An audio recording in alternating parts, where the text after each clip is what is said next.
रब्बी इन्नी लिमा अंज़लता इलैया मिन खैरिम फ़क़ीर।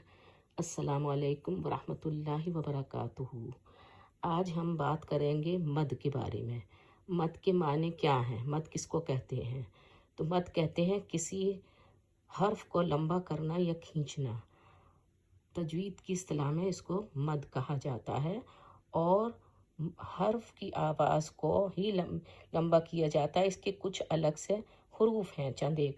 तो वो हरूफ कौन कौन से हैं? कि वो हरूफ 3 हैं, अलिफ, वाव और या। और ये अलिफ, वाव और या लेटर से को किस तरह से मद बनाना है, यह हमें देखना है।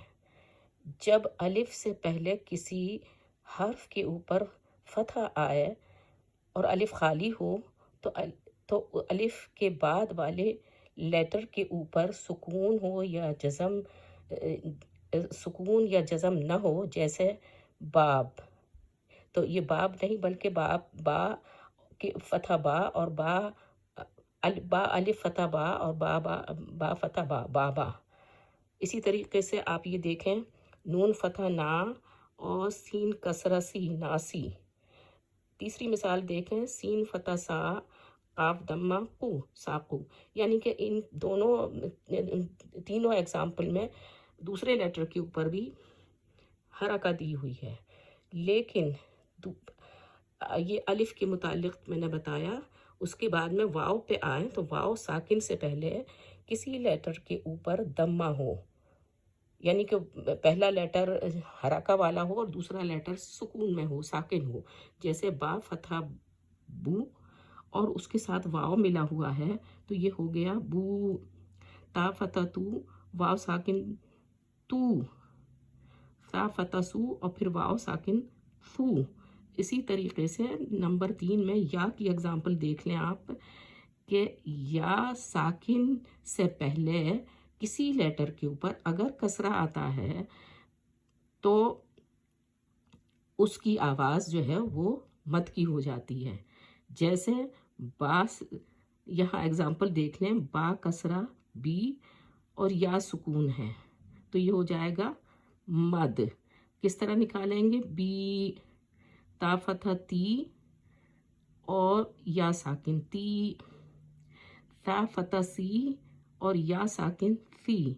तो इस तरह से ये मद बन जाते हैं। और ये 3 लेटर हैं। कौन कौन से 3 लेटर हैं? अलिफ, वाव और या।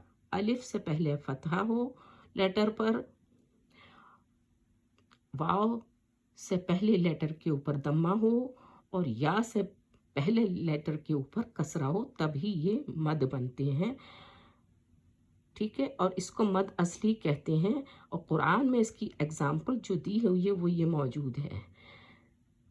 नू ही हा, नून से पहले फतह, नून पे फतह है और वाव से पहले, और उसके बाद वाव पे साकिन है। इसी तरह से हा के नीचे कसरा है और या साकिन है, और फिर हा के ऊपर फतह है और फिर आगे अलिफ दिया हुआ है। और आगे वो जो अलिफ दिया वो भी सुकून का है, लेकिन क्योंकि एंड पर है इसलिए उसको हम साकिन करेंगे और लंबा करके पढ़ेंगे, नू ही हा। अब इसी तरीके से बच्चों को इस बात को समझाया जाए कि जहाँ कहीं भी किसी भी लेटर के ऊपर एक हरका आए, यानी तो उसको एक ही हरका से पढ़ेंगे। जैसे बा के ऊपर एक हरका है तो इसको बा, ता के ऊपर एक हरका है ता के ऊपर एक हरका है उसको सा।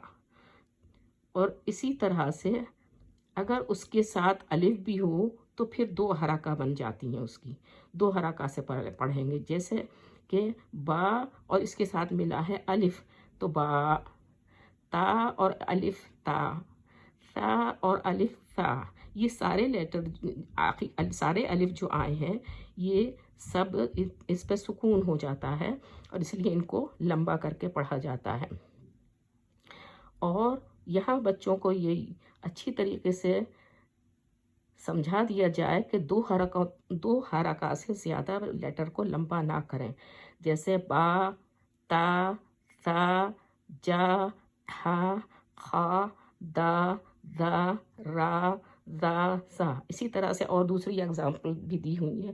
پھر اسی طریقے سے یہ تو 2 لیٹر کے ساتھ میں دی ہوئی تھیں. پھر اس کے بعد میں دوسرے زیادہ لیٹر جیسے قولا، کانا، مادا، لنا، ولا، لہا، کما، بہا.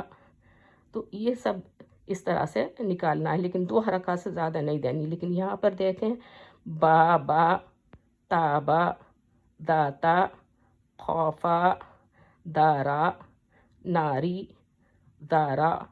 میں نے 1 حرکت دینی ہے. 2 حرکت دوسرے لیٹر کو، پہلے لیٹر کو با کو تو 2 حرکت دینی ہے، اور دوسرا لیٹر با جو صرف فتح کے ساتھ ہے اس کو صرف 1 حرکت دینی ہے. بابا، بابا، تابا، داتا، خوفا، دارا، ناری، دارا. اسی طرح سے حالا، قولا، مالی، ناسی، ساقو، کانا، جادا، ادا. تو یہ مد اصلی کی تینوں میں نے اگزامپل یہاں ایکسپلین کی ہیں. لیٹر کو سب سے پہلے بچوں کو یاد کرانا ہے یا خود بھی یاد کرنا ہے، الف، واو اور یا، اور پھر اس کے بعد میں اس کی حرکہ کو دیکھنا ہے اور اس کے بعد اس کو نکالنا ہے، تب جا کے وہ مد اصلی ہوگا. چلیں اس کے بعد میں انشاءاللہ تعالی یہ بات یہاں کلیئر ہو گئی ہوگی اور آئندہ ہم آگے بڑھیں گے. السلام علیکم ورحمۃ اللہ وبرکاتہ. میرے اس چینل کو آپ سبسکرائب بھی کر لیں اور اس کو آگے فارورڈ بھی کریں اور گھنٹی کے نشان کو آپ کلک کر دیں تاکہ آپ کو میری نوٹیفیکیشنز ملتی رہیں. السلام علیکم ورحمۃ اللہ وبرکاتہ.